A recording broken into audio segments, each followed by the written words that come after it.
সিলেটের জকিগঞ্জ বারোহাল এহিয়া উচ্চ বিদ্যালয়ের দশম শ্রেণী পড়ুয়া এক স্কুল ছাত্রী শনিবার সকাল 10টার দিকে সহপাঠী বন্ধু রাফির সঙ্গে শাহগলি বাজারের পরিত্যক্ত আদিল ব্রিকফিল্ড এলাকায় বেড়াতে যায়।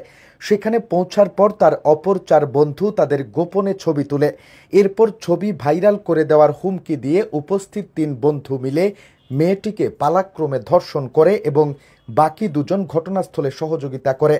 গণধর্ষণের এই ঘটনাটি শনিবার সকালে ঘটলেও ধামাচাপা দেওয়ার চেষ্টা করা হয়।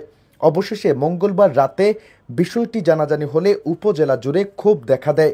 পুলিশ তাৎক্ষণিক ঘটনাস্থলে গিয়ে ভিকটিমকে তার বাড়ি থেকে উদ্ধার করে হাসপাতালে পাঠায়। বুধবার সকালে ভিকটিম নিজেই 5 জনের নাম উল্লেখ করে জকিগঞ্জ থানায় মামলা দায়ের করেন। পুলিশ আসামিদের গ্রেপ্তারে অভিযান শুরু করেছে বলে জানিয়েছেন জকিগঞ্জ থানার ভারপ্রাপ্ত কর্মকর্তা জহিরুল ইসলাম মুন্না। মামলায় বারোহাল ইউনিয়নের 5 যুবককে আসামি করা হয়েছে। তারা হলেন নিদনপুর গ্রামের খসরুজ্জামানের ছেলে ইমরান আহমদ, খিল গ্রামের আব্দুল বাছিতের ছেলে তানজিদ আহমদ, মাইজ গ্রামের আজাদ আহমদের ছেলে শাকের আহমদ, একই গ্রামের জামাল উদ্দিনের ছেলে শাকিল আহমদ, মন্তৈল গ্রামের ফৈজ আলীর ছেলে মুমিন আহমদ। বিকেলে বারোহাল এলাকায় পৃথক পৃথক বিক্ষোভ মিছিল ও মানববন্ধন করেন এলাকাবাসী। এসব কর্মসূচিতে বক্তারা জঘন্য এই ঘটনার তীব্র নিন্দা জানিয়ে আসামিদের দ্রুত গ্রেপ্তার এবং দৃষ্টান্তমূলক শাস্তির দাবি জানান।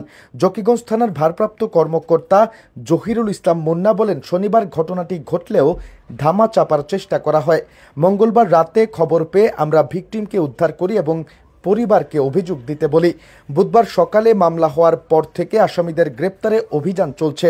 তবে মামলা করতে দেরি হওয়ায় আসামিরা আত্মগোপনে চলে গেছে।